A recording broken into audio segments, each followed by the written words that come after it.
जब अधर्म अपनी चरम सीमा पर पहुंच जाता है, जब दानवों का अत्याचार धरती और स्वर्ग दोनों को कंपा देता है, तब स्वयं माँ दुर्गा अपने रौद्र रूप में प्रकट होती हैं। यही वह समय था जब चंड और मुंड जैसे भयंकर असुरों का अंत निश्चित हो चुका था। महिषासुर और अन्य असुरों के विनाश के बाद भी शुंभ और निशुंभ का आतंक समाप्त नहीं हुआ था। उनके दो शक्तिशाली और क्रूर सेनापति थे चंड और मुंड। एक दिन जब देवी दुर्गा सिंह पर सवार होकर हिमालय पर्वत पर विराजमान थी, तब चंड और मुंड की दृष्टि उन पर पड़ी। देवी का दिव्य तेज, अलौकिक सौंदर्य और अपार शक्ति देखकर वे आश्चर्यचकित रह गए। वे तुरंत अपने स्वामी शुंभ के पास पहुंचे और बोले, हे स्वामी, हमने ऐसी दिव्य स्त्री कभी नहीं देखी। उनका तेज और रूप अतुलनीय है।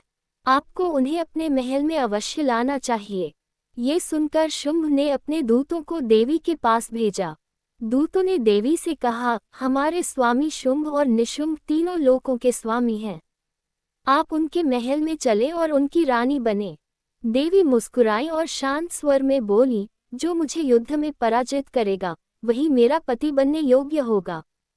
देवी के इस उत्तर से शुंभ और निशुंभ क्रोधित हो उठे।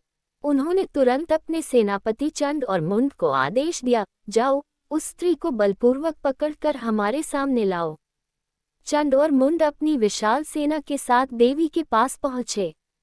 उन्होंने देवी को चारों ओर से घेर लिया और कहा, शांति से हमारे साथ चलो, अन्यथा हम तुम्हें बलपूर्वक ले जाएंगे। देवी के मुख पर हल्की मुस्कान थी, परंतु इस बार उस मुस्कान में करुणा नहीं, बल्कि विनाश की चेतावनी छिपी थी। तभी अचानक देवी के भरी से एक अत्यंत भयानक रूप प्रकट हुआ। वह थी माँ काली। माँ काली का स्वरूप अत्यंत विकराल था। उनका शरीर काला, आंखें लाल अग्नि के समान, जिह्वा बाहर निकली हुई और गले में खोपड़ियों की माला थी। उनका रूप देखकर असुरों के हृदय कांप उठे।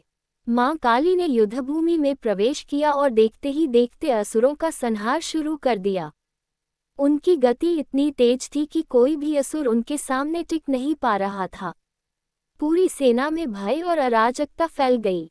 ये देखकर चंड क्रोधित हो उठा और उसने काली पर आक्रमण कर दिया, परंतु माँ काली ने एक ही प्रहार में उसका सिर धड़ से अलग कर दिया। इसके बाद मुंड आगे बढ़ा, लेकिन उसका भी वही परिणाम हुआ, उसका सिर भी काली के हाथों कट गया। माँ काली दोनों के सिर लेकर देवी दुर्गा के पास पहुंची और बोली, माँ, ये रहे चंड और मुंड के सिर। माँ दुर्गा अत्यंत प्रसन्न हुई और उन्होंने काली को आशीर्वाद देते हुए कहा, तुमने चंड और मुंड का वध किया है, इसलिए आज से तुम्हारा नाम चामुंडा होगा। इस प्रकार माँ के रौद्र रूप ने अधर्म का अंत कर दिया।